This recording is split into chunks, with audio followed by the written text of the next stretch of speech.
You're not on the guest list. Please leave. Dad, maybe we should go. I only came to return to the right door. I'm asking you to leave. Right now. Dad, everyone's watching. Then they deserve to see the truth. The guards closed in before Marcus Reed could take another step. One hand rested on his daughter's shoulder. The other held an old brass key that seemed to frighten Vanessa Whitmore more than any weapon could. "You need to leave," Vanessa said, her voice sharp enough to silence the mansion's marble foyer. "This is a private event." Marcus looked past her at the portraits lining the wall, then back at the security guards waiting for permission to touch him. "Before they remove me," he said quietly, "you might want to check whose name is on the original deed." A ripple moved through the crowded gala. Nia tightened her grip on his sleeve. Then the front doors opened, and a county official entered, carrying a sealed legal file. "Mr. Reed," the man called, looking directly at Marcus. "We need the owner's authorization before anyone else is allowed inside." Vanessa's face went still. "Before we begin, tell us in the comments where you're watching from and what time it is there. And subscribe for more powerful stories about courage, family, and justice." 3 weeks before anyone questioned whether Marcus Reed belonged inside Ashbourne Estate, he was exactly where he had always believed he belonged, standing in a dusty workshop with sawdust clinging to his boots and his 12-year-old daughter laughing at one of his terrible jokes. The workshop sat behind a modest rental house in Bellwether, Virginia, about 40 miles outside Richmond. It wasn't much to look at. The roof leaked during heavy rain. One window refused to close all the way in winter. The shelves held more reclaimed wood than expensive tools, but every board, every hammer, every carefully labeled drawer reflected the same quiet discipline Marcus carried through every part of his life. He restored old homes for a living, not flashy renovations, not luxury mansions. He specialized in preserving history one damaged beam at a time. "Easy," he reminded Nia as she guided a sanding block across the edge of an antique oak cabinet. "You're not fighting the wood. Listen to it." She rolled her eyes with the exaggerated patience only a 12-year-old could manage. "Dad, wood doesn't talk." Marcus smiled without looking up. "Sure it does. Every crack tells you where it's been. Every scar tells you what it survived." Nia examined the cabinet again before running her fingers gently across a weathered corner. "So this one had a hard life." "Exactly." She grinned. "I guess we're fixing both of us today." Marcus finally laughed. "Maybe we are." Their conversations often sounded like that simple on the surface, carrying meanings they never needed to explain. 4 years earlier, cancer had taken Elena Reed far sooner than anyone expected. During the final months of her illness, Marcus had promised her something that still shaped every decision he made. "I'll make sure she grows up seeing kindness before anger." It became his compass. When customers cheated him, when strangers judged him, when life became unbearably unfair, he remembered that promise. Not because he was weak, because Nia was always watching. The workday ended just before sunset. Marcus loaded restored window frames into his aging pickup, while Nia finished another page in the sketchbook she carried everywhere. Unlike Marcus, who repaired history, Nia dreamed of creating it. She filled notebook after notebook with hand-drawn buildings, libraries, museums, schools, and homes with wide front porches, where every light seemed warm enough to welcome strangers. Marcus glanced at one drawing. "That's beautiful," she shrugged. "It just came to me." He studied the page longer. Large stone column, curved staircases, tall arched windows overlooking rolling hills. Something about the design felt strangely familiar. "You've never seen this place before?" "I don't think so." Marcus nodded, though a strange feeling lingered in the back of his mind. That evening, they stopped for groceries, counting every dollar before reaching the register. Marcus mentally sorted the week's expenses. Rent, truck insurance, electric bill, the remaining hospital payments from Elena's treatment, business supplies. There was rarely much left. Still,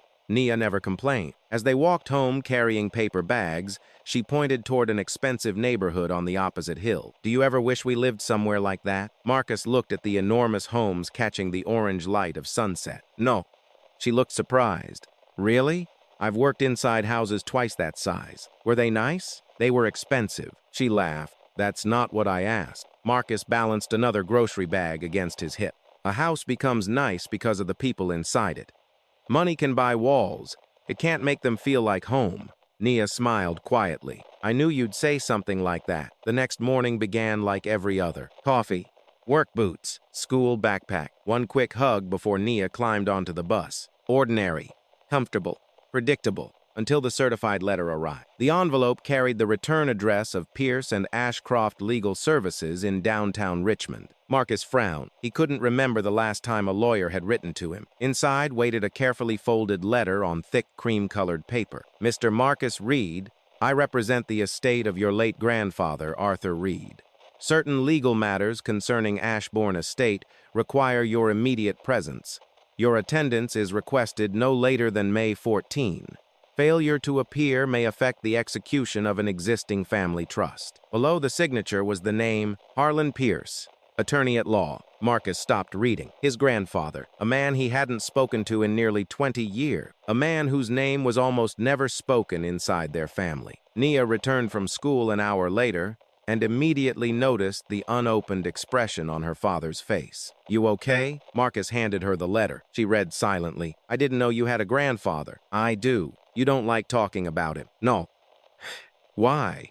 Marcus stared out the kitchen window for a long moment. Because some people spend too much of their lives trying to fix mistakes they should have had the courage not to make. Nia didn't push. She had inherited Elena's gift of knowing when silence helped more than questions. Marcus placed the letter back inside the envelope. I'm not going. What if it's important? It stopped being important years ago. That night, after Nia fell asleep, Marcus unlocked an old cedar chest stored in the corner of his bedroom. Inside rested only a handful of family keepsakes. Elena's wedding ring, a faded photograph, several letters tied together with blue ribbon, and one worn leather sketchbook that had belonged to his mother. As he absent-mindedly opened it, something slipped onto the floor. A photograph. His mother, Lorraine Reed, no older than 18, standing in front of an enormous stone mansion. Beside an older man Marcus recognized immediately. Arthur Reed. Marcus stared at the picture. His mother wasn't smiling. Neither was Arthur. They stood only inches apart. Yet the distance between them somehow felt impossible to cross. Before Marcus could slide the photograph back into the sketchbook, Nia appeared quietly in the doorway. I couldn't sleep. She looked down at the photograph. Then her eyes widened. Dad. Marcus looked up. What? She pointed toward the mansion behind Lorraine. I've been drawing that house. Marcus's heartbeat slowed. What did you say? She ran upstairs and returned carrying her sketchbook. Opening to the latest page, she laid it beside the old photograph. The sweeping staircase, the curved windows, the stone column, even the shape of the roof line. They matched almost perfectly. Marcus stared from one image to the other without saying a word. Neither of them noticed another folded page tucked inside the photograph. When Marcus finally unfolded it, a single handwritten sentence appeared in faded blue ink. It wasn't addressed to him. It wasn't even signed. It simply read, "The house was never meant for the people living in it now." Marcus barely slept. The sentence from the folded note stayed with him until dawn. The house was never meant for the people living in it now. It sounded less like a message and more like a confession. By breakfast, Nia had already packed her sketchbook into her backpack. So, she asked cautiously, stirring her cereal, are we still pretending that letter doesn't exist? Marcus looked at the certified envelope lying on the kitchen counter. I've spent 20 years avoiding that place. And did it help? He didn't answer immediately. Instead, he reached for his coffee, only to realize it had already gone cold. No, he admitted quietly. Nia smiled. Then maybe it's time to stop avoiding it. 2 days later, Marcus drove toward Ashbourne Estate. His weathered pickup truck looked painfully out of place among the polished luxury vehicles traveling the winding roads outside Richmond. Nia sat beside him, quietly studying the scenery as ancient oak trees lined both sides of the driveway leading toward the estate. Then the mansion appeared. It was even larger than the photograph. Gray limestone walls rose above perfectly trimmed gardens. White columns framed an entrance wide enough to swallow Marcus's entire workshop. Dozens of workers arranged flowers near the front steps, while expensive cars came and went through the circular drive. Nia whispered almost to herself, I've dreamed about this house. Marcus kept both hands firmly on the steering wheel. I dreamed about leaving it behind. He parked near the visitor entrance and checked the appointment letter once more. Meeting, Harlan Pierce. Time, 10 a.m. Everything seemed in order. As they approached the front doors, a well-dressed woman in an elegant navy suit stepped outside, clipboard in hand. Her posture was flawless, Her smile looked practiced rather than warm. This was Vanessa Whitmore, Director of Operations for the Whitmore Heritage Foundation. She noticed Marcus's work boots before she noticed his face. Then she glanced at his pickup truck. Finally, she looked at the appointment letter he was holding. "Can I help you?" she asked politely. Marcus nodded. "I'm Marcus Reed. I have a meeting with Mr. Harlan Pierce." Vanessa barely glanced at the letter. "The contractors use the service entrance around back. I'm not here as a contractor. I'm afraid all deliveries are routed behind the estate." Marcus remained calm. "I'm not delivering anything." Vanessa folded her clipboard. "This property is hosting a private foundation event today. Unless your name is on the guest list, I'll have to ask you to leave." "It is." She raised one eyebrow. "I doubt that." Nia stepped forward. "My dad has an appointment." Vanessa offered the child a brief smile before looking back at Marcus. "If Mr. Pierce invited you, he would have informed the front office." "He did." "I'm the front office." Marcus handed her the letter. She scanned it for less than 3 seconds. "Mr. Pierce isn't available. My appointment is in 5 minutes." "I'm aware." "Then perhaps you could call him." "I'm afraid that's unnecessary." Marcus studied her face. She wasn't checking. She had already decided. "I drove 40 miles, he said evenly. "Could you please tell him Marcus Reed is here?" Vanessa's voice hardened. "Sir, this estate isn't open for walk-in visitors." "I'm not a walk-in visitor. You are now." Several guests walking toward the entrance slowed just enough to watch. Marcus noticed. So did Nia. He lowered his voice. "I don't want to create a scene. Neither do I." "Then let's solve this. The solution is simple." Vanessa pointed toward the driveway. "You need to leave." Silence settled between them. Nia looked up at her father. Marcus exhaled slowly. He remembered the promise he'd made Elena. Kindness before anger. "Always." "I understand appearances can be misleading," Marcus said. "But if you'll just contact Mr. Pierce, I'm done discussing this." She gestured toward 2 uniformed security guards standing near the entrance. "Gentlemen," the guards approached. One of them spoke respectfully. "Sir, we'll need you to step away from the doors." Marcus didn't move. He simply reached into his jacket pocket. Vanessa stiffened. Instead of a wallet or phone, Marcus withdrew a small brass key. Old, heavy. Its worn surface reflected decades of careful use. The letters AR were engraved near the top. Marcus looked at the estate, then at an old decorative lock hidden beneath an iron lantern beside the entrance. Most visitors never noticed it. Layers of paint nearly concealed the keyhole. Marcus brushed away the dust with his thumb. Vanessa frowned. "What are you doing?" Without answering, Marcus inserted the brass key. It slid in perfectly. He turned it. The mechanism clicked with a deep metallic sound that echoed faintly through the stone wall. Not forced, not stuck, as though it had been waiting. Every conversation near the entrance seemed to stop. The older security guard frowned. "I didn't even know that lock still worked." Vanessa stepped closer. "Where did you get that key?" Marcus looked at her. "It belonged to my family." Before she could respond, another voice came from inside the mansion. "Wait." An elderly man wearing maintenance coveralls hurried toward the doorway. His name badge read, Samuel Ortiz. He stopped the instant he saw the brass key. His face drained of color. He looked from the key to Marcus, then back to the engraving. His eyes widened. "No." Vanessa turned toward him. "Samuel?" The old caretaker took another slow step. "May I see that key?" Marcus placed it gently in Samuel's hand. Samuel traced the engraved initials with trembling finger. "I haven't seen one of these in over 25 years. Vanessa stared at him. "What is it?"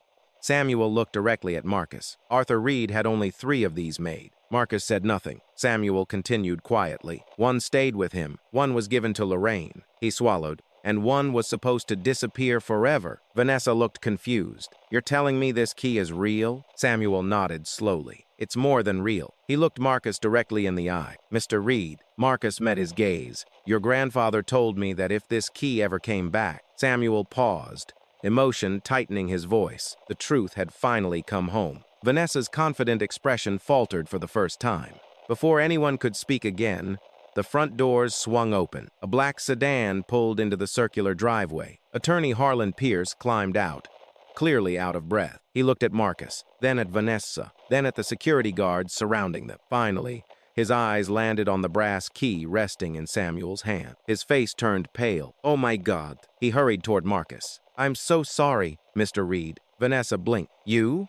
Know him?" Harlan looked at her with visible disbelief. "I've been trying to reach this office for an hour." He turned back toward Marcus. "I never canceled your appointment." Marcus's expression remained calm, but his eyes narrowed slightly. Someone wanted to make sure I never walked through this door. Samuel slowly returned the brass key. Then he leaned closer, lowering his voice so only Marcus could hear. There are things inside this house your grandfather hid from everyone. Marcus frowned. What things? Samuel glanced toward the grand staircase beyond the entrance, then back at Marcus. The answers you've spent your whole life trying not to ask. For several long seconds, no one moved. The morning breaks the flags above Ashbourne Estate, but the crowd gathered near the entrance seemed frozen in place. Wealthy guests who had arrived expecting champagne and polite conversation suddenly found themselves watching something far more compelling. Vanessa Whitmore recovered first. She straightened her jacket and turned toward Harlan Pierce. "Mr. Pierce," she said evenly, "if there has been some misunderstanding, we can discuss it privately." "There has been a misunderstanding," Harlan replied, "but not the kind you're hoping for." He motioned toward Marcus. "Mr. Reed has a legal appointment concerning the ownership trust of this estate." Several nearby guests exchanged confused glances. "Ownership?" Vanessa's polite expression tightened almost imperceptibly. "I believe you're mistaken. I rarely schedule meetings by mistake. This property has belonged to the Whitmore Heritage Foundation for 15 years. Harlan Meterayes. That's exactly what we're here to verify." Marcus noticed the subtle shift in Vanessa's posture. Until now, she had been confident. Now, she looked careful, not frightened, careful, as though every word suddenly mattered. "Let's move inside," Harlan suggested. Vanessa hesitated only a moment before stepping aside. "This way." It was the first time Marcus crossed the mansion's front threshold. Nia walked beside him without saying a word. The foyer felt impossibly large. Sunlight poured through towering windows, illuminating polished marble floors that reflected crystal chandeliers overhead. Portraits stretched along the walls, depicting generations of the Reed family long before Marcus had been born. Nia slowed. "Dad." Marcus followed her gaze. One portrait showed a younger Arthur Reed standing beside an architect's model of Ashbourne Estate. The resemblance was undeniable. Sameyaf. Same eyes, the same quiet expression Marcus saw every morning in the bathroom mirror. A few guests noticed it too. One woman whispered, "He looks just like the man in the painting." Vanessa heard the comment. She immediately guided everyone into a private conference room and quietly closed the doors behind them. The room overlooked the estate's western gardens. A long walnut table dominated the center, surrounded by leather chairs polished with decades of care. Harlan opened his briefcase. "I'll make this simple." He removed several folders. In 1998, Arthur Reed established the Ashbourne Family Trust. Vanessa folded her arm. "I'm familiar with the Foundation's history." "No," Harlan corrected gently. "You're familiar with the Foundation's version of history." He slid a certified document across the table. "This trust names Lorraine Reed as primary beneficiary." Marcus stared at the page. His mother's name, printed clearly, legally, undeniably. Harlan continued. "Upon Lorraine Reed's death or permanent incapacity, every ownership right transfers directly to her son." He looked toward Marcus. "Marcus Reed." Silence. Vanessa didn't touch the document. Instead, she opened another folder from the cabinet beside her. "I expected something like this." She laid a different deed on the table. "This transfer document legally conveys Ashbourne Estate from Arthur Reed to the Whitmore Heritage Foundation." Marcus studied both papers. They couldn't both be true. Harlan adjusted his glasses. "My eye?" Vanessa nodded. He carefully examined the foundation deed. The room remained quiet except for the turning of paper. Then Harlan stopped. His eyes narrowed. He checked one page again, then another. Finally, he reached into his briefcase and removed a small notebook. "What is it?" Marcus asked. Harlan didn't answer immediately. Instead, he compared dates. Again and again. Finally, he looked up. "This deed was notarized on October 14. Vanessa nodded. "Correct." Harlan slowly closed the folder. "The notary listed here." He tapped the signature. "Officially died on October 12. No one spoke. Vanessa frowned. "That can't be right. I wish it weren't." He opened the notebook. "I attended his funeral." The room suddenly felt smaller. Vanessa picked up the document herself, reading every line much more carefully this time. Her confidence began to crack. There must be another explanation. Marcus watched quietly. He wasn't celebrating. He wasn't accusing. He simply wanted the truth. A phone on the conference table began ringing. Vanessa glanced at the caller ID. Her expression changed. She answered immediately. "Father." Marcus listened without speaking. "Yes. No. He's here." A pause. She looked toward Marcus. "Yes, with Mr. Pierce." Another pause. Her face became noticeably paler. I understand. She handed the phone to Harlan. He wants to speak with you. Harlan accepted. This is Harlan Pierce. The voice on the other end was calm, controlled, powerful. Richard Whitmore, chairman of the Whitmore Heritage Foundation. There is no reason to continue this meeting, Richard said. The foundation owns Ashbourne. Send Mr. Reed home. I'm afraid I can't do that. You can. I won't. A short silence followed. Then Richard's tone hardened. You've been my attorney for almost 20 years. I've been Arthur Reed's attorney for 26. Think carefully. I already have. Richard exhaled slowly. If you pursue this fantasy, you'll damage every charitable program operating from this estate. Harlan looked toward Marcus. Then perhaps those programs deserve an honest foundation. Richard disconnected without another word. The conference room remained silent. Nia quietly walked toward one wall where elaborate wood paneling surrounded an old stone fireplace. She tilted her head. Dad. Marcus joined her. What is it? She traced her fingers along a carved family crest hidden near the mantel. I've seen this before. Where? She opened her backpack and removed her grandmother Lorraine's sketchbook. Flipping through several pages, she stopped at an old pencil drawing. The exact same crest. Every detail matched. Marcus looked back toward the fireplace. His mother had drawn this decades ago. Why?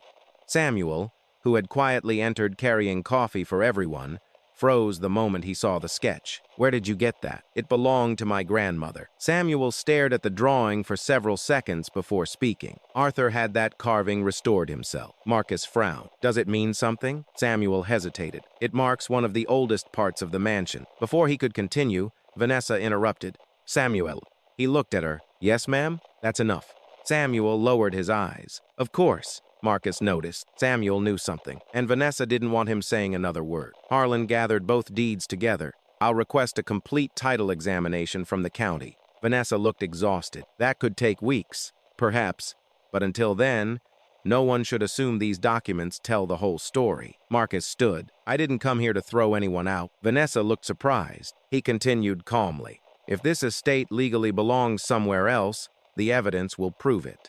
He looked around the room. If it belongs to my family, he paused. I'll still do this the right way. Vanessa searched his face. For the first time since meeting him, she realized something unexpected. He wasn't acting like a man chasing money. He was acting like a man searching for answers. As Marcus and Nia prepared to leave, Harlan's phone vibrated inside his pocket. He glanced down. An anonymous text message. No sender, only one sentence. Stop searching the deed history, or the Reed girl loses far more than a house.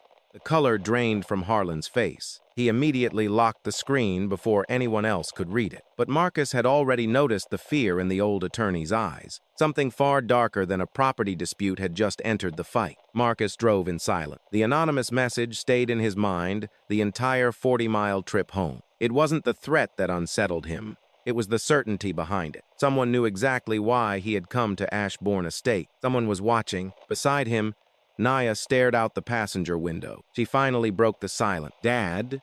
Are we in danger? Marcus tightened his grip on the steering wheel. I don't know. She nodded slowly. I appreciate you not lying. He glanced at her and managed a faint smile. I promised your mom I'd always tell you the truth, even when the truth isn't comfortable. That night, after making sure every door was locked, Marcus sat alone on the porch with Elena's wedding ring resting in his palm. Whenever life became too heavy, he found himself talking to her in the quiet, not because he believed she could answer, because saying the words aloud reminded him of the man he wanted to remain. I don't know what I'm doing anymore, he whispered into the darkness. I went there because of a letter. He looked toward the stars. Now people are threatening our daughter. The only reply was the distant sound of crickets. Inside the house, Nia had fallen asleep on the couch with Lorraine's old sketchbook still open beside her. Marcus gently picked it up. Tucked between two pages was another faded photograph he had never noticed before. A young Lorraine, an elegant black woman standing beside her.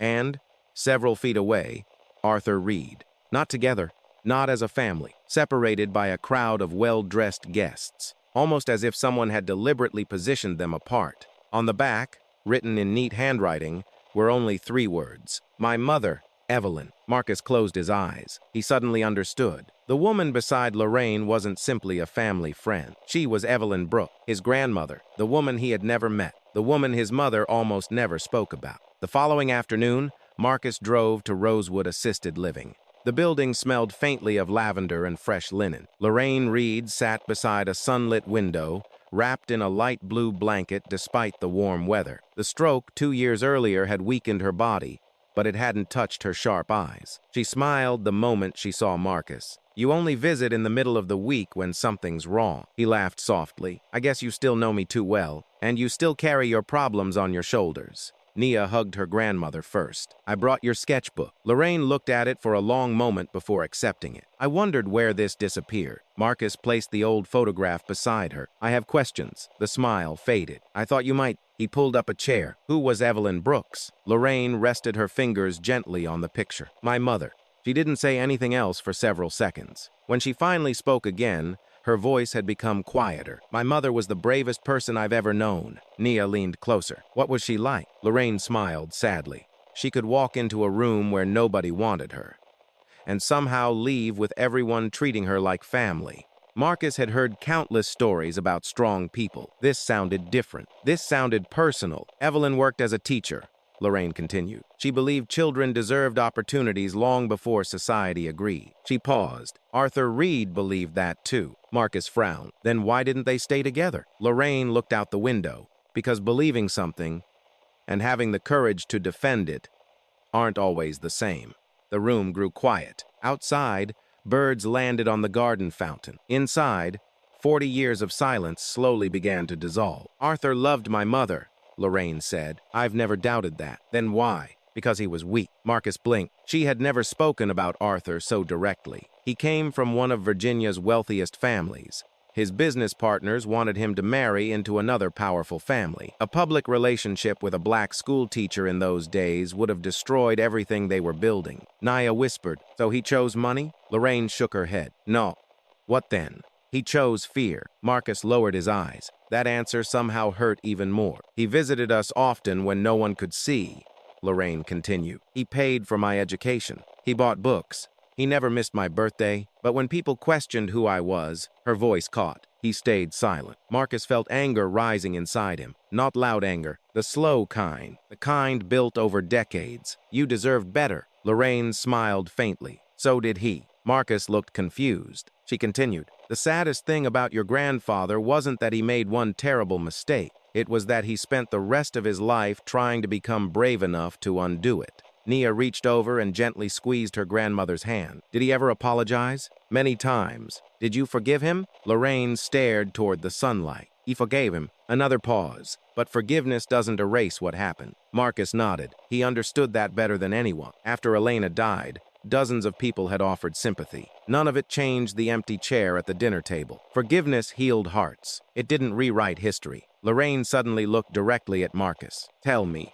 what happened at Ashbourne?" Marcus explained everything. The appointment, Vanessa, the key, the forged deed, the anonymous threat. He left nothing out. When he finished, Lorraine closed her eyes. "So Richard finally did it." Marcus leaned forward. "You know Richard Whitmore? I knew him before he became everyone's favorite philanthropist." "What do you mean?" "He wasn't Arthur's partner because they trusted each other. He became Arthur's financial advisor because he knew how to manipulate people who carried guilt."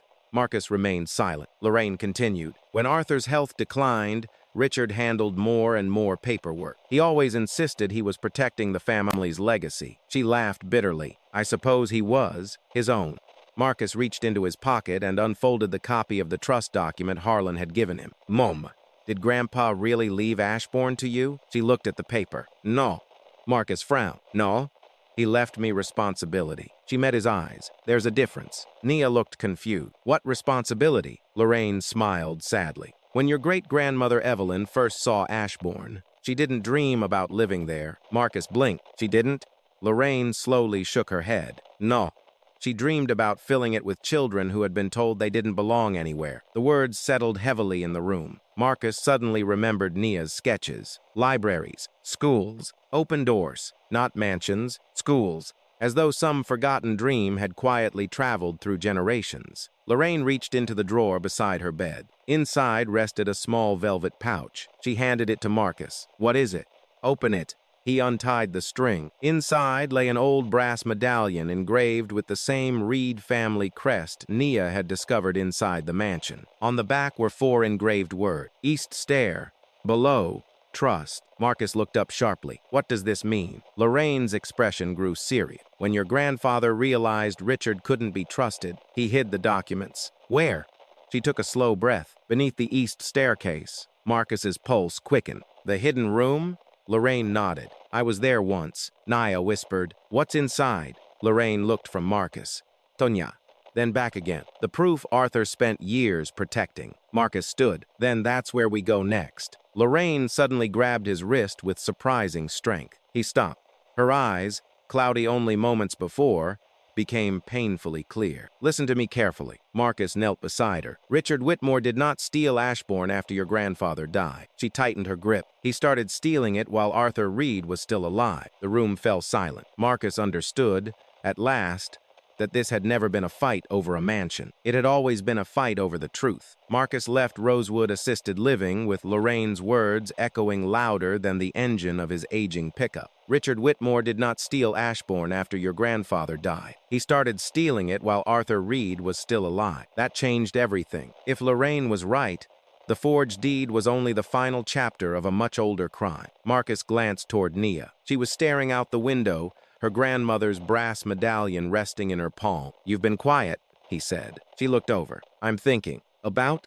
If someone lies for 20 years, she hesitated. Do they eventually believe their own lie? Marcus didn't answer immediately. I don't know. She looked back at the passing trees. I hope not. Monday morning began with good news, or so Marcus thought. He had just finished restoring the original staircase inside a century-old farmhouse when his phone rang. Marcus? It was his client. I need to cancel. Marcus frowned. The project is almost finished. I know. I'm sorry. What happened? An uncomfortable silence followed. I've heard some things. Marcus already knew. What things? They're saying you're involved in a lawsuit over stolen property. It isn't stolen. I don't know what's true anymore. Another pause. My wife thinks we should hire someone else. The line went dead. Marcus lowered the phone slowly. 2 hours later, another client canceled. By Wednesday, a third contract disappeared. Each conversation followed the same pattern. Someone had already spoken to them. Someone had made sure Marcus's name sounded dangerous. By Friday, nearly half of his scheduled work had vanished. That evening, Marcus quietly reviewed his finances at the kitchen table. Rent, utilities, truck payment, insurance, remaining medical debt from Elena's treatment. He crossed numbers out again and again. Nothing changed. There wasn't enough. Nia walked in carrying 2 mugs of hot chocolate. She noticed the calculator immediately. Bad? Marcus forced a smile. I've had worse weeks. She looked at the notebook. You always say that. I know. You also only say it when things are actually bad. Marcus laughed softly. I guess I've become predictable. She placed 1 mug beside him. You taught me that numbers don't lie. He nodded. They don't. But people do. Marcus looked up. She wasn't 12 in that moment. She sounded much older. The following morning, the local news aired a story about Ashbourne Estate. Marcus almost changed the channel. Then he saw Vanessa Whitmore standing in front of the mansion. She looked composed, professional, confident. The Whitmore Heritage Foundation has proudly served this community for 15 years, she told reporters. Unfortunately, certain individuals have recently attempted to exploit a private family matter for personal financial gain. Marcus stared silently. She never said his name. She didn't have to. Every viewer knew exactly who she meant. Our focus remains on protecting the charitable mission of Ashbourne Estate. She smiled politely. We hope this distraction will soon come to an end. The interview ended. Nia quietly turned off the television. Neither of them spoke for nearly a minute. Finally, she asked, do people believe her? Marcus Sahil. Some will. But she's wrong. I know. So why does that matter? Marcus looked toward the dark television screen. Because the truth moves slowly, and lies usually arrive first. The consequences came faster than either of them expected. Monday afternoon, Nia returned home unusually quiet. She placed her backpack by the door without saying a word. Marcus noticed immediately. What happened? She shrugged. Nothing. Nya. She avoided his eyes. A kid at school asked if we're trying to steal somebody's mansion. Marcus's jaw tightened. Another breath. Another promise remembered. Kindness before anger. Always. What did you say? I told him we were just trying to tell the truth. And then? He laughed. Marcus stood motionless. I wanted to hit him. She looked down. I didn't. Marcus walked over and hugged her. I'm proud of you. She buried her face against his jacket. It still hurt. I know. For several seconds, neither of them moved. Marcus realized something painful. This wasn't only his fight anymore. Nia was paying the price too. 3 days later, Harlan Pierce invited Marcus to his office. The elderly attorney looked exhausted. Stacks of property records covered nearly every available surface. "I've asked someone to help us." The office door opened. A woman in her early 40s entered carrying 2 archive boxes. Short brown hair, sharp eyes, practical clothes, no unnecessary introductions. "Harlan, Dana." She extended her hand toward Marcus. "Dana Cole, title examiner. I spend my life finding paperwork other people hope stays buried." Marcus smiled faintly. "I have a feeling we'll get along." Dana didn't smile. "I've reviewed every publicly available deed connected to Ashbourne." She spread several documents across the conference table. "Something is missing." Marcus leaned forward. "What?" "Page. Missing?" She nodded. "County property records are numbered sequentially." She pointed to one ledger. "Page 184. eBay Bashawu." Then, "eBay Bashaba." Marcus frowned. "So 186 and 187 disappeared." "Exactly. Could they have been misplaced?" "They could." She looked directly at him. "They weren't." Marcus studied her expression. She sounded absolutely certain. "Why?" Dana slid another folder toward him. "Because whoever removed those pages also replaced the index." Marcus blinked. "They altered the archive?" "They tried." She tapped another page. "They forgot something." "What?" "The original microfilm inventory." Marcus looked confused. Dana smiled for the first time. "People who steal paper often forget photographs exist." Samuel Ortiz requested a private meeting later that evening. Not inside the mansion, not anywhere public. Instead, he waited beside a small church several miles from Ashbourne. He looked nervous before Marcus even stepped out of the truck. "Thank you for coming." Marcus nodded. "You said it couldn't wait." Samuel glanced around carefully. "I've worked at Ashbourne for 38 years. I know. I buried your grandfather." Marcus remained silent. "I watched Richard Whitmore slowly take control after Arthur became ill." Samuel's voice dropped. "There were renovations." Marcus frowned. "Renovations? Officially? What do you mean?" Samuel looked toward the empty road. "Richard ordered workers to seal an old section beneath the east staircase." Marcus felt Lorraine's medallion inside his pocket. "The hidden room." Samuel nodded once. "I wasn't allowed inside, but I saw men carry boxes out." "What kind of boxes?" "Document cases." Marcus's heartbeat quickened. "Did Richard remove everything?" Samuel hesitated. "I don't think so." "Why?" "Because Arthur Reed expected him." Marcus stared. "What?" "The last time I spoke with Arthur." Samuel's eyes became distant. "He told me something I'll never forget." "What did he say?" Samuel repeated the words exactly. "If anyone ever tries to erase my family," he swallowed, "they'll discover I built this house better than they understand it." Marcus exchanged a glance with Nia. She quietly removed Lorraine's brass medallion. Samuel immediately recognized it. His eyes widened. "Where did you get that?" "My grandmother." Samuel touched the engraving gently. "I haven't seen this in decades." He looked at Marcus. "The east staircase isn't the only way into that room." Marcus leaned forward. "It isn't?" Samuel slowly shook his head. "When the servants still lived on the estate, there was another entrance." "Where?" Samuel looked around once more before answering. "Behind the old wine cellar." Marcus took a slow breath. "Can you get us there?" Samuel hesitated only a moment. Then he nodded. "Yes." The following night, long after the mansion lights had gone dark, Marcus, Nia, Dana, Harlan, and Samuel stood near the abandoned servants' entrance hidden behind overgrown ivy. Samuel unlocked a rusted iron gate. The hinges groaned softly. Cold air drifted from the darkness below. "This tunnel hasn't been used in years," Samuel whispered. Flashlight switched on. Stone walls stretched ahead. Dust covered everything, or almost everything. Dana suddenly crouched near the floor. "What is it?" Marcus asked. She aimed her flashlight downward. The dust should have been untouched. Instead, a clear line of footprints disappeared deeper into the tunnel. Fresh.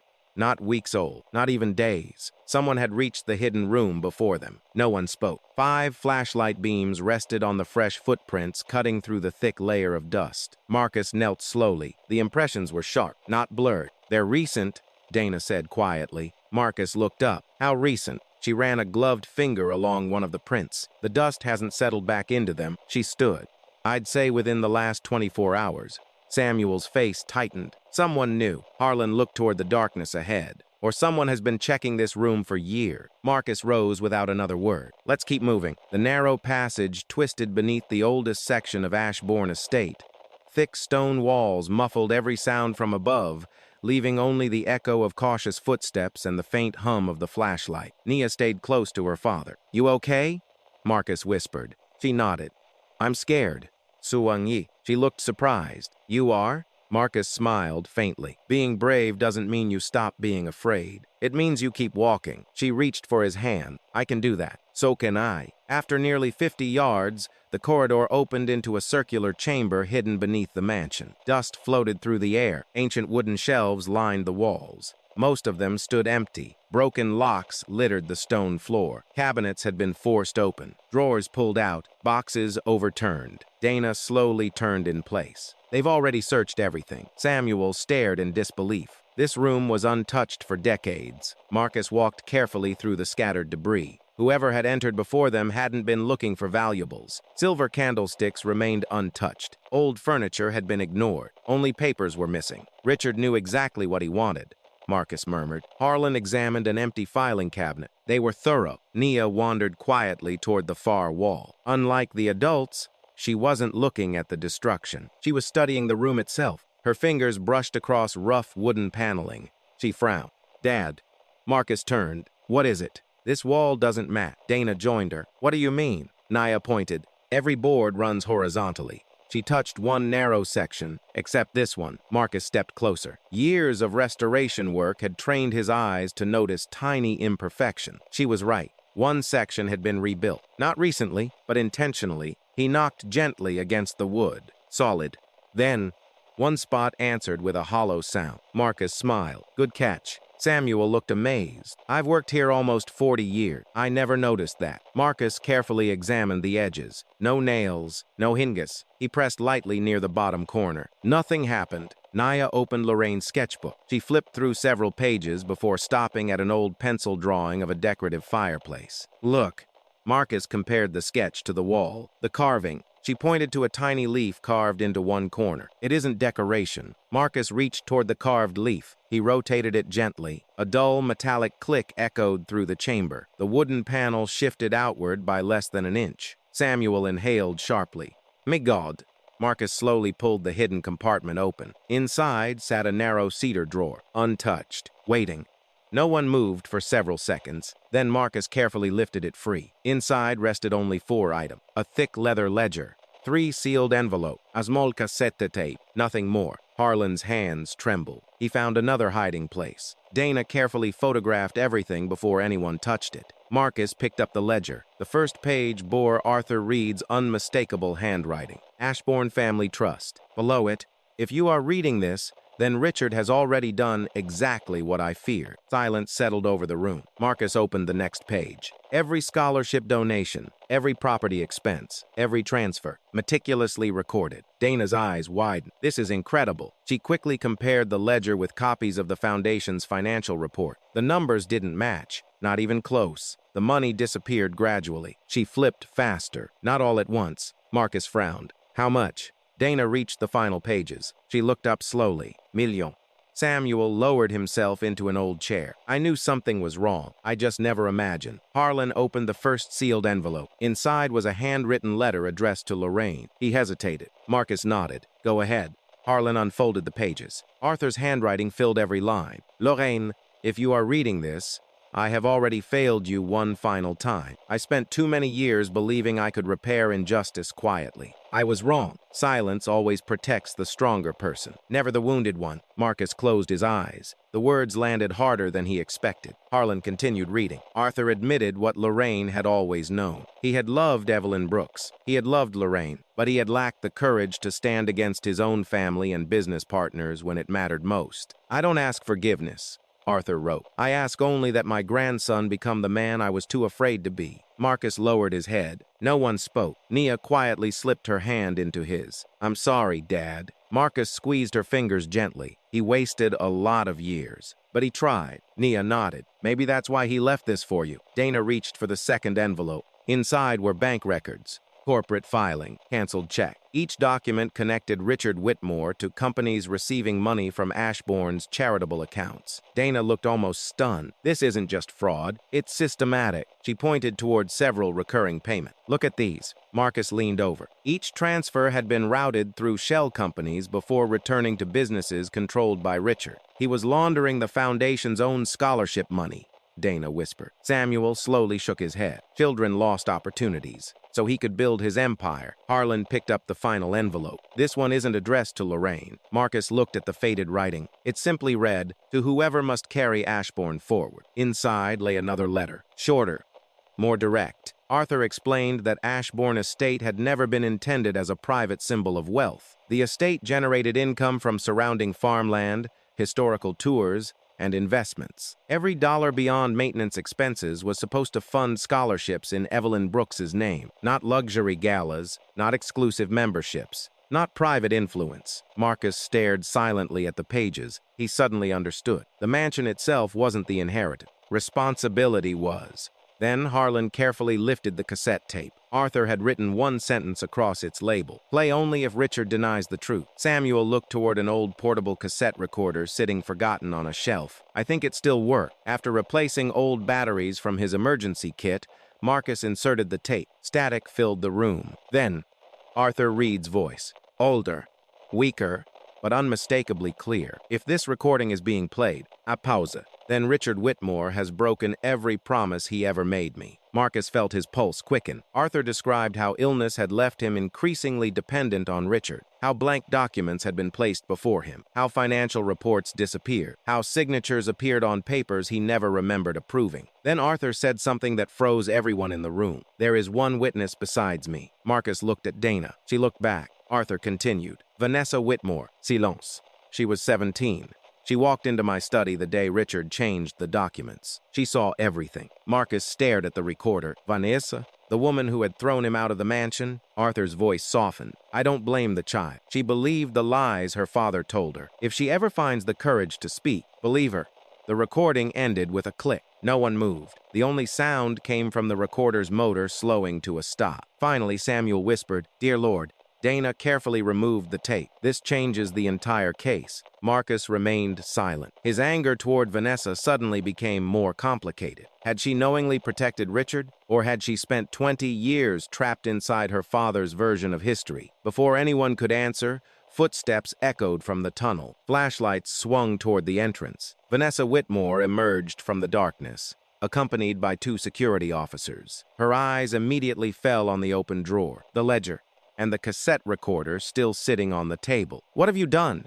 she demanded. Harlan answered calmly. "We found what your father hoped no one ever would." Vanessa's gaze shifted toward Marcus, then toward the recorder. "What was on that tape?" Marcus looked directly at her. "The truth." For the first time since they met, confidence disappeared from Vanessa's face. She took one slow step backward, because somewhere deep inside her memory, she already knew exactly what Arthur Reed had recorded. Vanessa stood motionless beneath the low stone archway. The beam of her flashlight trembled almost imperceptibly as it rested on the cassette recorder. Arthur Reed's final words echoed inside her mind. "If she ever finds the courage to speak, believe her."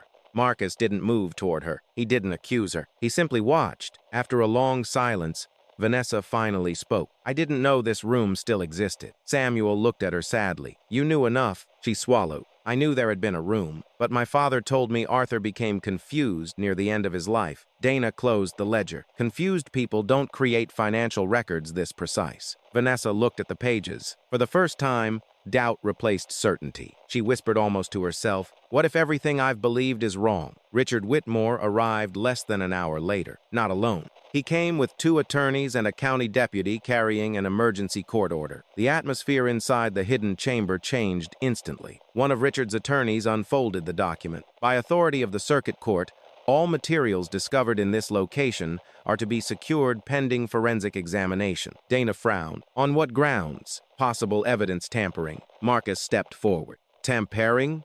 The attorney nodded calmly. "Since these documents were discovered by interested parties without court supervision, their authenticity must be verified." Richard finally looked at Marcus. His expression remained perfectly controlled. "I'm sure you understand." Marcus held his gaze. "No, I don't."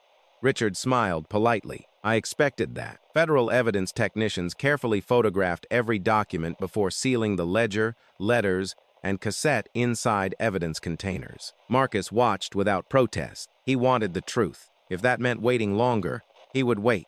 As the last container disappeared into a transport case, Richard quietly turned toward Marcus. You've caused quite a disturbance, Marcus answered evenly. I didn't forge anything. Richard's smile never changed. Neither did I. Then he walked away. 2 days later, the local newspapers exploded with headlines. Ownership dispute threatens historic charity estate. Authentic documents or elaborate hoax? Television commentators debated the case without knowing the facts. Online, strangers argued over photographs of Marcus walking into court. Some called him courageous. Others called him greedy. Nia stopped reading after the first dozen comments. They don't even know us. Marcus closed the laptop. They're arguing with a story, not with people. The preliminary hearing filled nearly every seat inside the courtroom. Richard sat beside his attorneys, wearing the same composed expression he had shown since the beginning. Marcus wore the only dark suit he owned. It had been purchased for Elena's funeral. The judge reviewed the competing claims quietly. After nearly 2 hours, she finally spoke. Given the disputed ownership records and pending forensic review, she looked toward Marcus. Mr. Reed is temporarily prohibited from entering Ashbourne Estate. Marcus nodded once. The judge continued. Until this matter is resolved, neither party may remove property, alter records, or exercise exclusive control over the estate. Richard lowered his eyes politely. Marcus understood what that meant. He couldn't return to the hidden room, couldn't search for more evidence, couldn't even walk through the front gate. Outside the courthouse, reporters rushed toward him. Mr. Reed, are you disappointed? Are you giving up your claim? Marcus stopped only long enough to answer. I'm not fighting for a building. I'm fighting for the truth. Then he took Nia's hand and walked away. 3 days later, Harlan Pierce collapsed inside his office. Dana called Marcus immediately. By the time he reached the hospital, doctors had stabilized the elderly attorney after a mild heart attack. Harlan looked exhausted beneath the white hospital sheets. I scared everyone, didn't I? Marcus forced a smile. You've always had terrible timing. Harlan chuckled weakly. Occupational hasard. Dana stepped outside to give them privacy. Harlan's smile faded. They broke into my office. Marcus looked up sharply. What? My filing cabinets, my computer, my safe. Were the trust records taken? No. They were already in evidence. Marcus exhaled slowly. Then, what were they looking for? Harlan stared toward the ceiling. I don't know, but whoever did it believed I still had something. Marcus understood. The fight had become desperate. Someone wasn't just defending a reputation anymore. Someone was trying to erase history. The following week brought another blow. Marcus's checking account had fallen dangerously low. He quietly sold several expensive woodworking tools he rarely used. Nia noticed the empty spaces in the workshop immediately. You sold them. Marcus kept working. We can replace tools. She looked at him. Can we? He didn't answer. That evening, while sorting through unpaid invoices, Marcus received an unexpected phone call. Richard Whitmore. Marcus almost ignored it. Instead, he answered, What do you want? Richard's voice remained calm. I'd like to meet. No.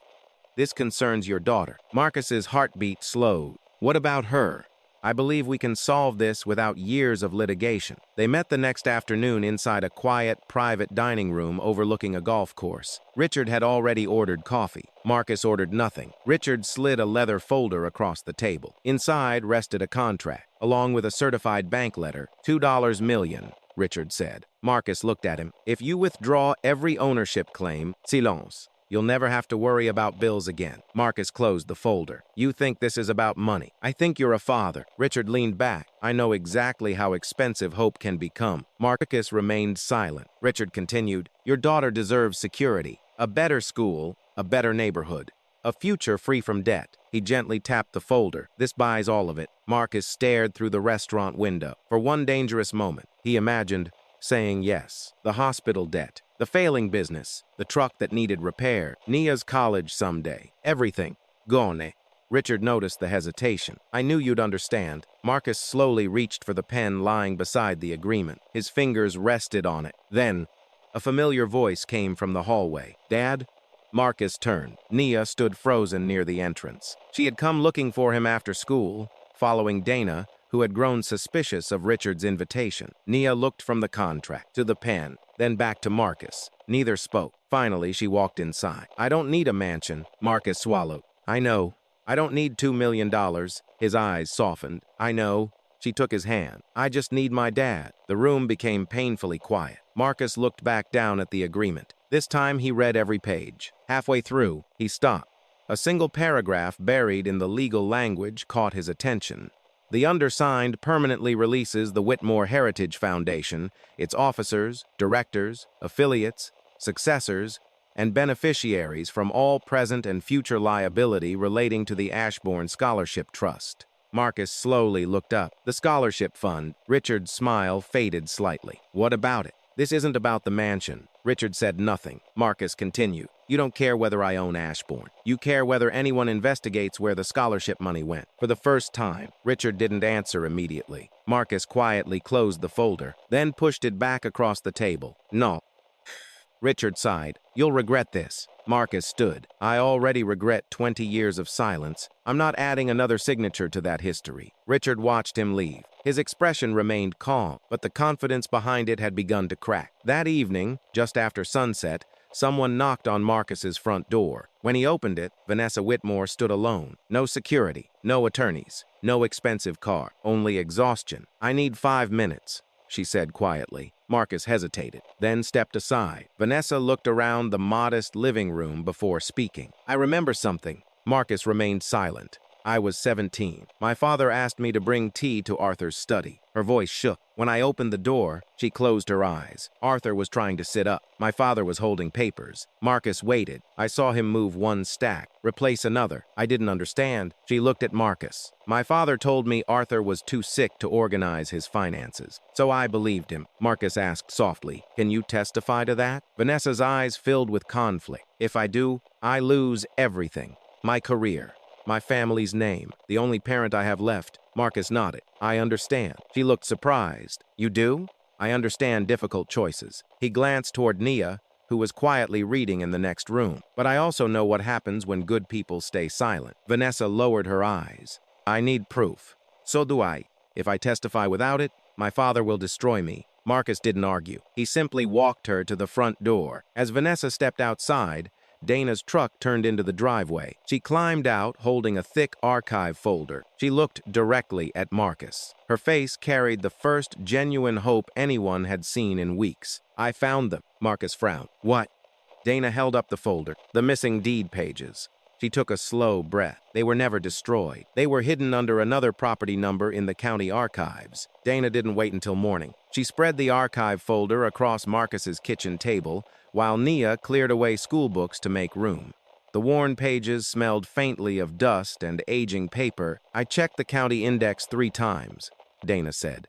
Then I stopped looking for Ashbourne. Marcus frowned. What changed? I started looking for what someone wanted people to overlook. She slid forward a faded property map. 32 years ago, this section of land wasn't registered as part of Ashbourne. Marcus studied it. A small rectangle appeared near the eastern edge of the estate. Ashbourne Carriage House. But the carriage house doesn't exist anymore. Exactly. Dana smiled. It was demolished almost 20 years ago. She tapped another document. When someone removed pages 186 and 187 from the Ashbourne file, they quietly refiled them under the carriage house before the demolition records were archived. Marcus slowly shook his head. So anyone searching the mansion would never think to search a building that no longer existed. Right. Dana unfolded the recovered documents one by one. The first was the original trust amendment. Arthur Reed's signature. Witness signatures. Official county seal. Everything matched. The second document struck even harder. It officially confirmed that Arthur had transferred Ashbourne into the family trust years before the Whitmore Foundation ever claimed ownership. Marcus stared at the dates. The foundation's deed had been created afterward, not before. Richard's entire legal position rested on a document that should never have existed. Nia looked up. So Grandpa Arthur protected the house first. Marcus nodded slowly, and someone tried to rewrite history later. 2 days later, the State Forensic Laboratory released its preliminary findings. Dana read the report aloud. The ink on Arthur Reed's trust documents matches the period. She flipped another page. The signatures are authentic. Another page. The cassette recording shows no evidence of digital alteration. Marcus let out a long breath. What about Richard? Dana looked at the final report. They isolated a second voice in the background. She paused. It's his. Silence filled the room. Arthur hadn't been imagining anything. His recording had captured Richard Whitmore speaking while the documents were being discussed. It wasn't enough for a criminal conviction by itself, but it destroyed Richard's claim that Arthur had invented the accusation. Meanwhile, Vanessa's life was quietly unraveling. She sat alone inside her office at Ashbourne long after every employee had gone home. Boxes of gala invitations surrounded her. Photographs from 15 years of charity events covered the walls. Children receiving scholarships, ribbon cutting, historic preservation award. Every memory suddenly felt uncertain. A soft knock interrupted her thoughts. Samuel stepped inside. "I figured you'd still be here." Vanessa gave a tired smile. "I don't really know where else to go." Samuel remained standing. "I knew you when you were a little girl." She looked up. "You carried books bigger than you. You used to leave cookies in the kitchen for the staff." His voice remained gentle. "You weren't raised to become your father." Vanessa's eyes lowered. "What if I already did?" Samuel slowly shook his head. People who become their parents don't lose sleep asking that question. Tears gathered,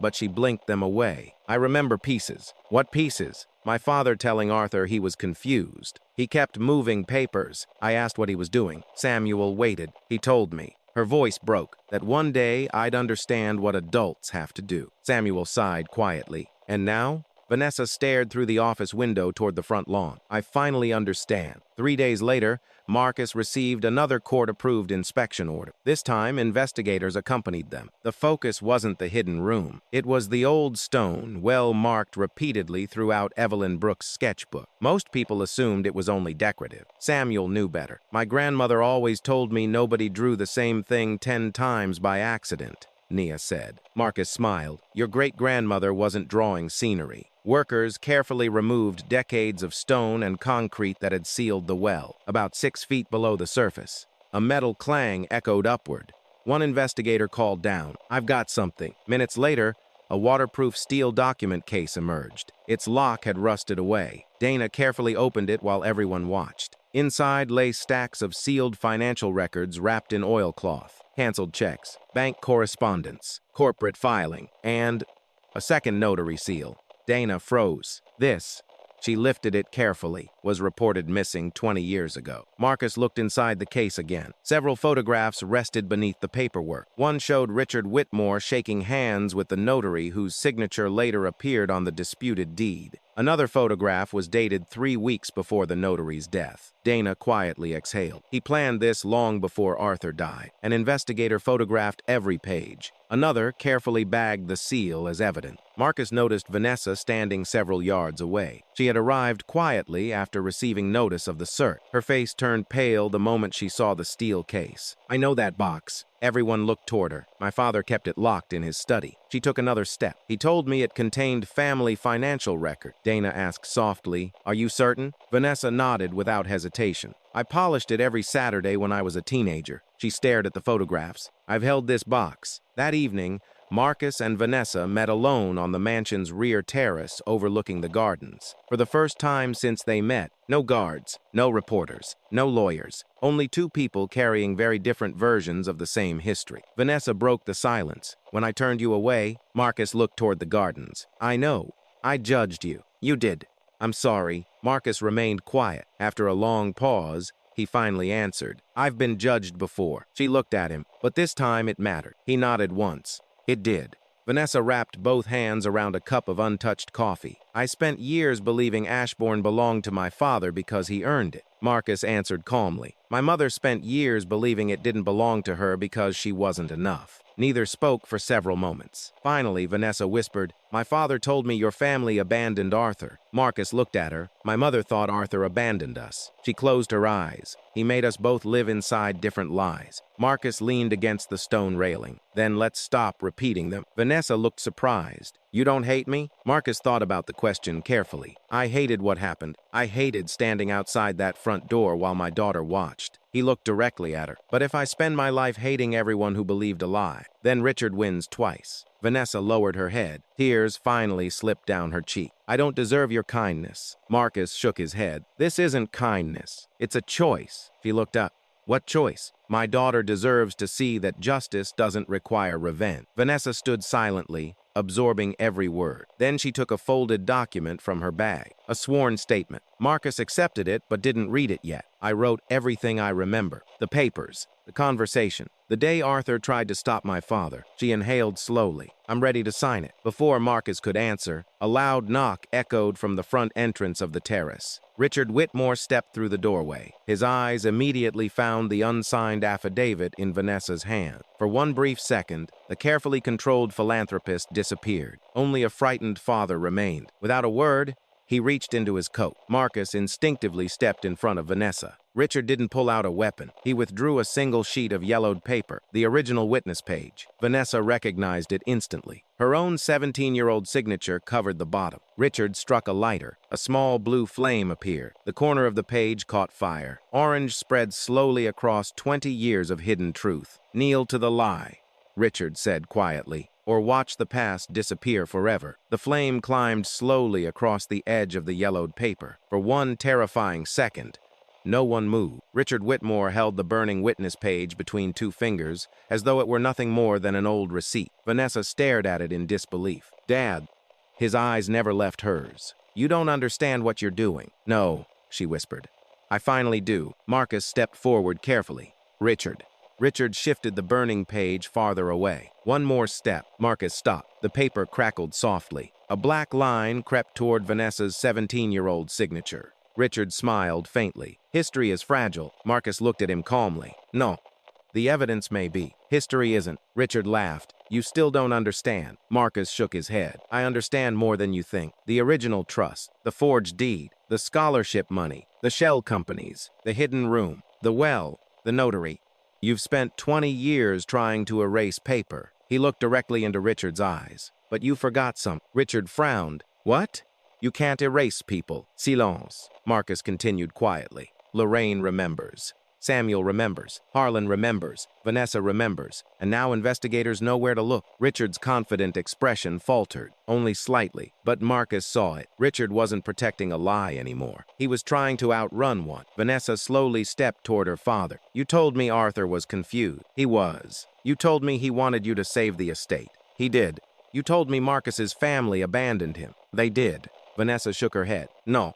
You made sure everyone believed that. Richard's voice hardened. I protected everything we built. You protected yourself. The burning page finally reached Vanessa's signature. Richard released it. The paper drifted toward the stone floor. Before anyone else reacted, Marcus caught it with his jacket. He pressed the burning corner against the stone beneath his shoe. The fire died instantly. Nearly half the page remained intact. Dana, who had arrived moments earlier with 2 investigators, immediately placed the surviving document inside a fireproof evidence sleeve. Richard watched silently. The opportunity had slipped away. 3 days later, the ownership hearing resumed. This time, the courtroom was packed. Journalists filled every available seat. Local residents lined the walls. Employees from Ashbourne sat together near the back. No one spoke louder than a whisper. Judge Eleanor Hayes entered precisely at 9. Court is now in session. Richard's legal team stood first. One attorney approached confidently. Your Honor, the Reed family's allegations rely heavily upon emotional interpretation. He gestured toward Marcus. My client has managed Ashbourne successfully for 15 years. The foundation has funded scholarships,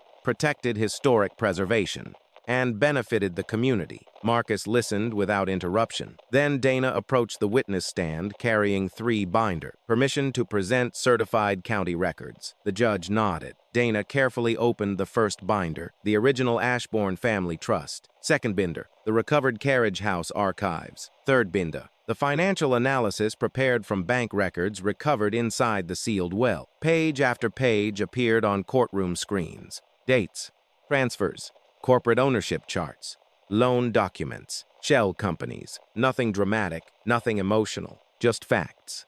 Dana pointed toward a series of wire transfer. Over 11 years, more than $6,800,000 intended for scholarship programs was redirected into corporations controlled by Richard Whitmore. Richard's attorney stood. Objection. Speculation.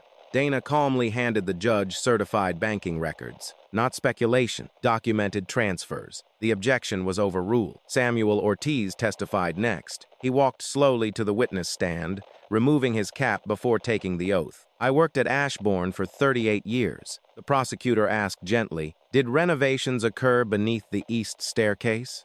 Yes. Who ordered them? Richard Whitmore. Were you permitted to inspect the sealed area afterward? No. Why not? He told us it had become structurally unsafe. Samuel paused. It hadn't. The courtroom remained silent. He described boxes leaving the hidden room, workers instructed not to ask questions, records disappearing, entire hallways suddenly declared off-limit. Finally, he looked toward Richard. I stayed because I believed I was protecting Arthur's house. His voice became softer. I didn't realize I was helping hide what had been done to it. Marcus testified after lunch. Richard's attorney smiled confidently. Mr. Reed, you've experienced financial hardship. Yes. You owe medical debt. Yes. You recently lost several restoration contracts. Yes. You could become extremely wealthy if awarded Ashbourne estate. Marcus answered without hesitation. I could.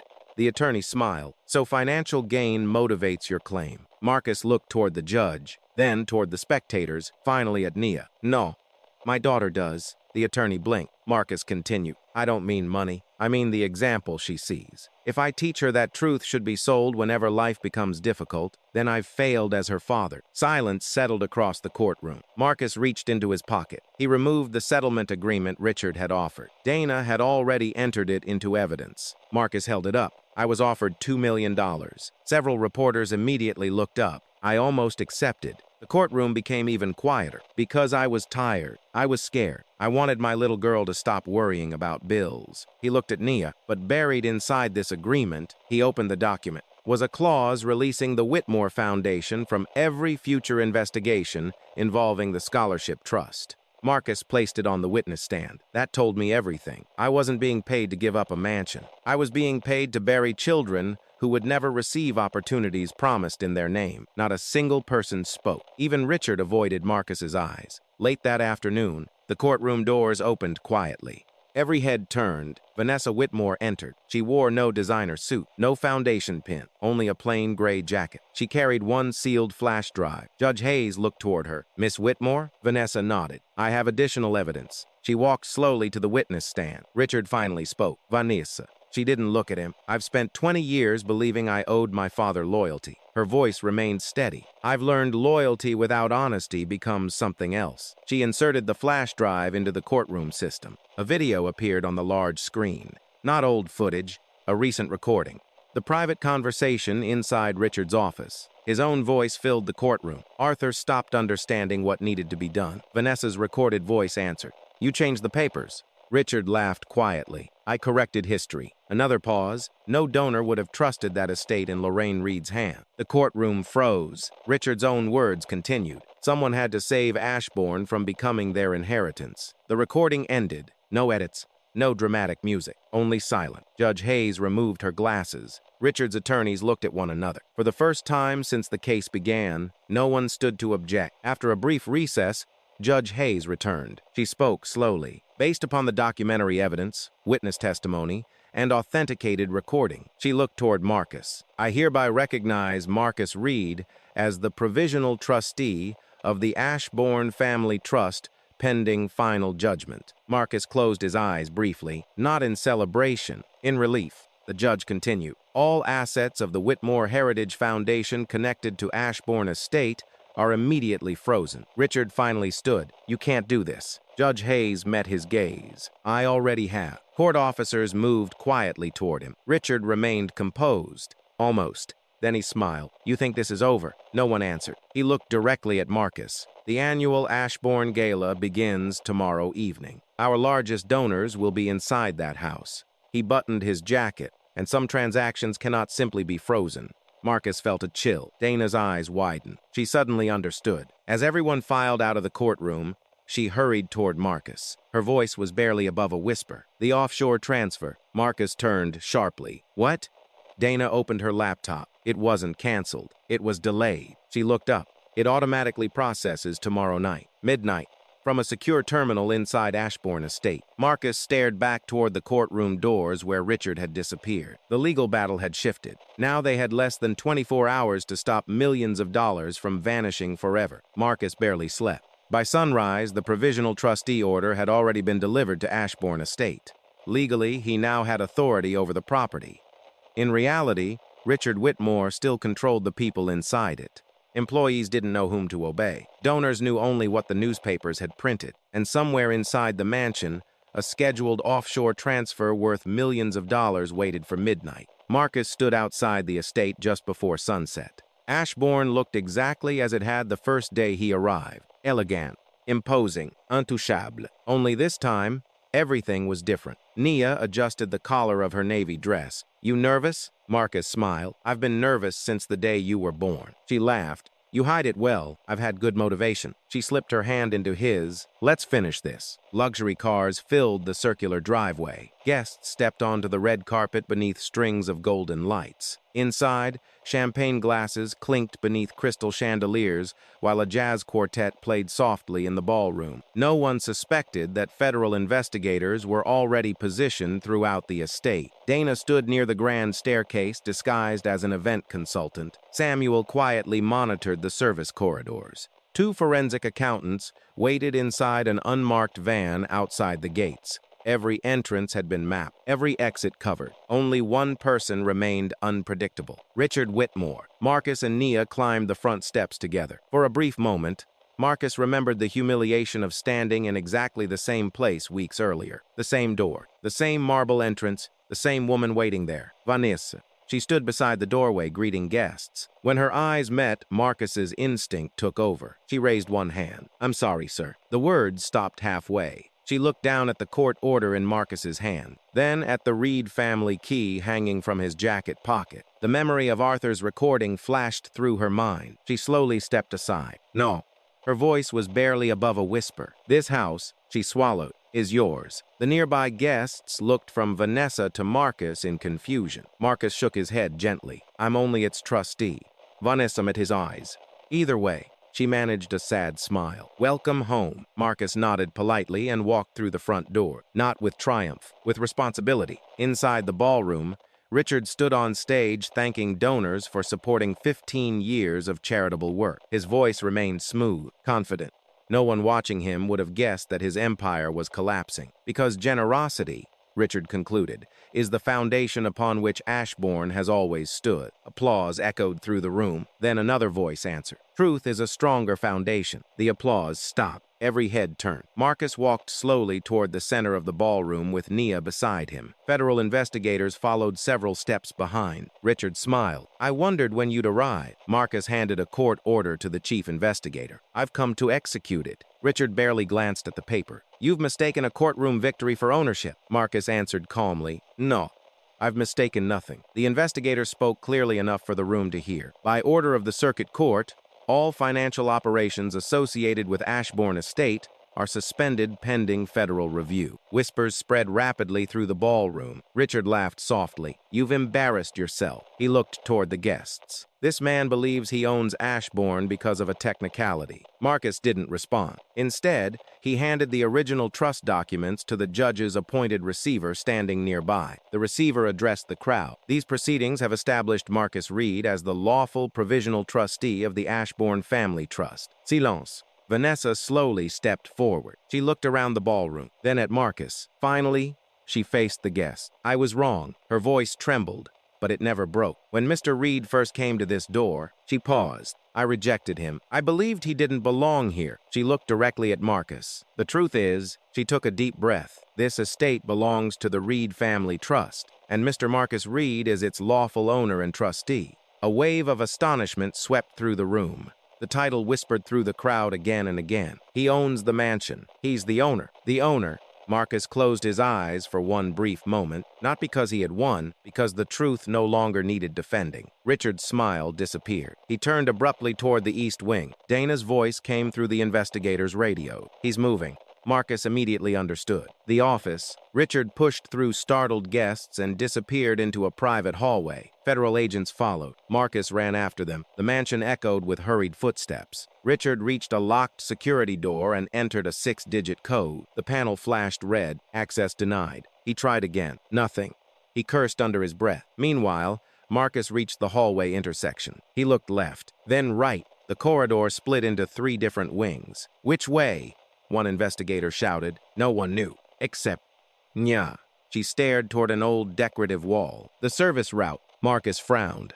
"What?" She opened Evelyn Brooks' sketchbook she had carried all evening. One drawing showed a narrow servant's hallway hidden behind the library. The original builders didn't use the main hallway. Samuel's eyes widened. She's right.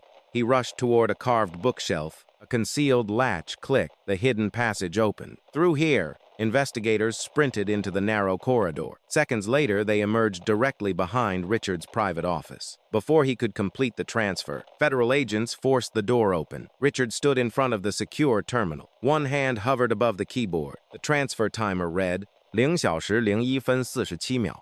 The lead investigator stepped forward. Step away from the computer. Richard didn't move. Instead, he looked at Marcus. You still don't understand. Marcus remained silent. Richard laughed bitterly. You think winning this house makes you rich? It doesn't. He pointed toward the trust documents lying on the desk.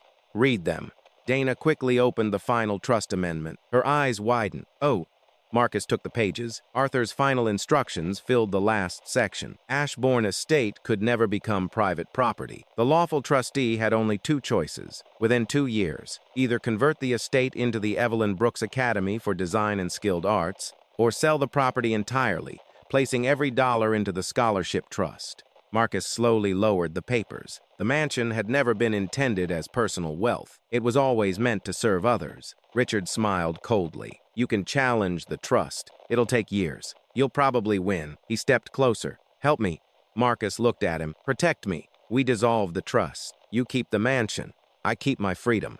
We both walk away rich. Silence filled the office. Marcus thought of the overdue bills, the canceled contracts, the tiny rental house, the nights Nia pretended not to hear him worrying. Then he thought of Lorraine, Evaine, Arthur's final letter, and the promise he had made Elena. Kindness before anger. Character before comfort. He folded the trust document carefully, then looked Richard directly in the eyes. My daughter deserves more than a mansion. Richard frowned. Marcus continued. She deserves a father she never has to be ashamed of. He stepped aside. Finish your job. The lead federal agent immediately placed Richard in handcuffs. You are under arrest for wire fraud, conspiracy, forgery, and theft of charitable funds. Richard didn't resist. As agents escorted him through the ballroom, angry guests began shouting. Several moved toward him. Marcus unexpectedly raised one hand. Stop.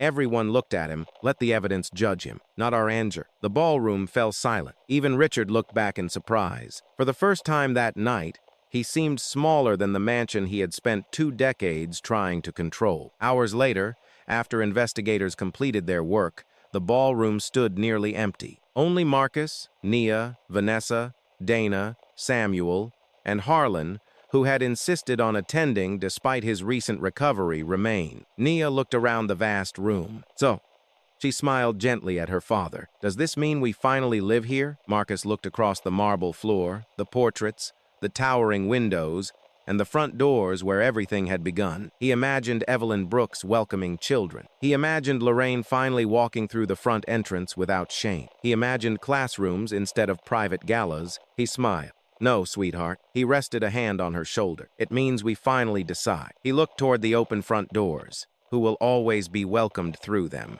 16 months later, the front gates of Ashbourne Estate opened again. This time, there were no television cameras waiting for a scandal, no security guards surrounding an innocent father, no whispered assumptions based on the truck someone drove or the color of their skin. Instead, families lined the long driveway. Children clutched backpacks instead of gala invitations, and volunteers welcomed them with warm smiles beneath banners that read, Evelyn Brooks Academy for Design and Skilled Arts. Marcus stood quietly near the front steps, dressed not in an expensive suit, but in faded work jeans, sturdy boots, and a clean blue button-down shirt with rolled sleeves. There was fresh paint beneath one fingernail. He hadn't hired someone else to restore Ashbourne. He had done much of it himself. Every repaired staircase, every restored window, every polished handrail, every classroom carried the same careful craftsmanship he had spent a lifetime giving to strangers' homes. Now, for the first time, he had restored part of his own family's history, not to possess it, to share it. Richard Whitmore never returned to Ashbourne. After a lengthy federal trial, he was convicted on multiple counts of wire fraud, charitable theft, forgery, conspiracy, and financial misconduct. The evidence proved overwhelming. The forged property transfer, the shell companies, the stolen scholarship funds, the hidden financial records, the attempted offshore transfer. Victims filled the courtroom during sentencing. Not wealthy donors, students, young adults who had never received scholarships promised in the foundation's public report. Richard listened without speaking. When the judge imposed a lengthy federal prison sentence, he showed almost no emotion. For the first time in decades, money could not negotiate with the truth. Much of his remaining personal wealth was seized and used to restore the scholarship fund he had spent years draining. Justice had not erased the harm, but it had finally stopped it. Vanessa Whitmore chose a different path. Her cooperation with investigators had been complete from the moment she decided to tell the truth. She resigned from every leadership position connected to the Whitmore Foundation. She sold the luxury condominium her father had purchased years earlier and used much of the proceeds to help repay restitution ordered by the court. Community service became something far more meaningful than punishment. She volunteered at youth education programs, helped preserve historic buildings, and quietly assisted families applying for scholarships. She never asked Marcus for forgiveness again. She believed forgiveness belonged to the people she had unknowingly helped deceive. One autumn afternoon, Marcus found her carefully organizing donated books inside the academy library. "You alphabetize everything?" he asked with a smile. She laughed softly. "I've become strangely obsessed with order." Marcus looked around the room. Children were reading together on colorful rugs. Others sketched buildings beside large windows overlooking the gardens. "I've been thinking," he said. Vanessa looked up. "We need someone to oversee academy operation." She immediately shook her head. "I don't think I'm the right person." "I didn't ask who you used to be." Marcus smiled gently. "I asked who you've become." Her eyes filled with tears. "I'll spend the rest of my life trying to earn that trust." "I know," Marcus answered. "That's exactly why I ask." Lorraine Reed arrived on opening day in a wheelchair pushed by Nia. She had not crossed Ashbourne's front entrance since she was a frightened little girl. Back then, she had entered through the kitchen. Today, Marcus stopped beside the massive front doors. He looked at his mother. "Ready?" Lorraine smiled through tears. "I've been ready for 50 years. Marcus opened both doors himself. Not because he owned them, because this time, no one would tell his mother to use another entrance. The families already gathered inside noticed the quiet moment unfolding. Several stepped aside without being asked. Lorraine slowly rolled forward across the polished marble floor. She looked toward the towering staircase, toward the restored portraits, toward the sunlight filling the grand foyer. Then she whispered, "Your grandmother would have loved hearing children here." Marcus looked around. "So do I." Harlan Pierce attended despite his doctor's insistence that he should still be resting. He leaned on a cane now, but his smile remained as sharp as ever. "I've argued hundreds of property cases," he told Marcus. "I've never seen one end by making ownership smaller." Marcus laughed. "What do you mean?" "Most people fight to own more." Harlan looked around the academy. "You fought to give more away." Samuel Ortiz officially retired that afternoon, or at least he tried. Marcus interrupted his retirement speech halfway through. "I have one more job." Samuel smiled knowingly. "I figured you would." Marcus handed him a small wooden plaque. "Facilities Director." Samuel laughed so hard he had to wipe tears from his eyes. "I suppose retirement can wait. The children are going to need someone who knows every secret hallway." Samuel looked around the old mansion. "There are still a few." Nia grinned. "I'll probably find them." "No doubt,"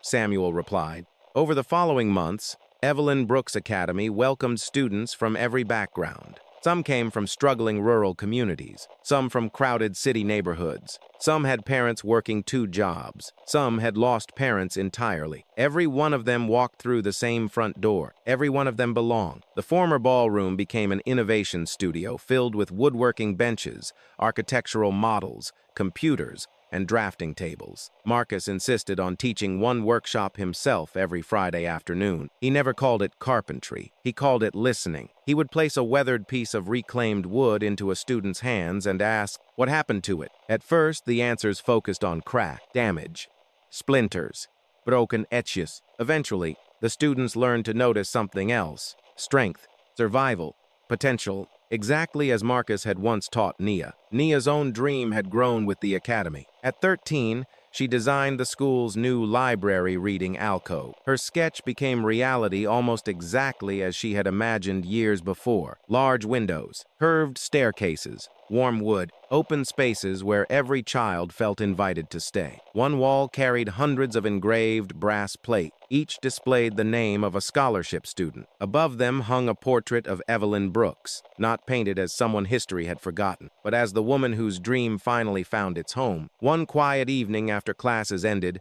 Marcus walked alone into the grand foyer. He carried the old brass key that had changed everything. The key no longer belonged in his pocket. It belonged to the story. He placed it inside a glass display case beside a bronze plaque. It read, "This key once opened a door." The greater challenge was deciding who would always be welcomed through it. Marcus stepped back. The afternoon sunlight reflected softly across the glass. For the first time in years, the key no longer felt heavy. As the sun began to set, Marcus and Nia sat together on the front steps overlooking the long driveway. Students had gone home. The academy stood peacefully behind them. Nia rested her head against his shoulder. "Dad? Do you ever wonder what would have happened if you kept everything for us?" Marcus smiled. "We did keep it." She looked confused. "We did?" He nodded toward the classrooms glowing with warm light. "The library, the workshops, the scholarships, the children." He gently squeezed her hand. "That's ours too." Nia watched several students laughing near the gates before climbing into their parents' cars. "I think Mom would have liked this." Marcus looked toward the evening sky. "I know she would." After a long silence, Nia smiled. Grandma was right. Marcus looked at her. "About what?" "The house really was waiting for us." Marcus slowly shook his head. "No, sweetheart." He looked toward the academy doors as another family entered for an evening community program. "It wasn't waiting for us. It was waiting." He smiled warmly. "For everyone. Life has a quiet way of revealing character long before it reveals the truth. Marcus Reed never became extraordinary because he inherited a historic estate. He became extraordinary because he refused to let pain decide who he would become. Every insult he endured gave him another chance to choose dignity. Every setback invited him to abandon his principles. Yet he continued to place his daughter, honesty, and compassion above comfort. That choice changed more lives than wealth ever could. It is easy to judge someone by the clothes they wear, the car they drive, or the neighborhood they come from. Those first impressions often feel convincing, but they rarely tell the whole story.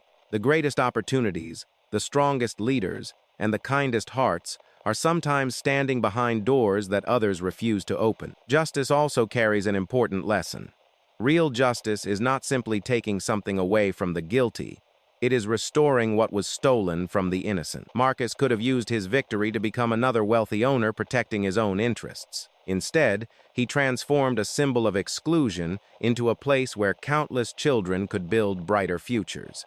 That is the kind of legacy that lasts far longer than any mansion. If this story touched your heart, we'd love to hear from you. Tell us in the comments where you're watching from and what time it is where you are right now. And if you enjoy inspiring stories about courage, family, forgiveness, and justice, don't forget to subscribe so you won't miss our next journey together.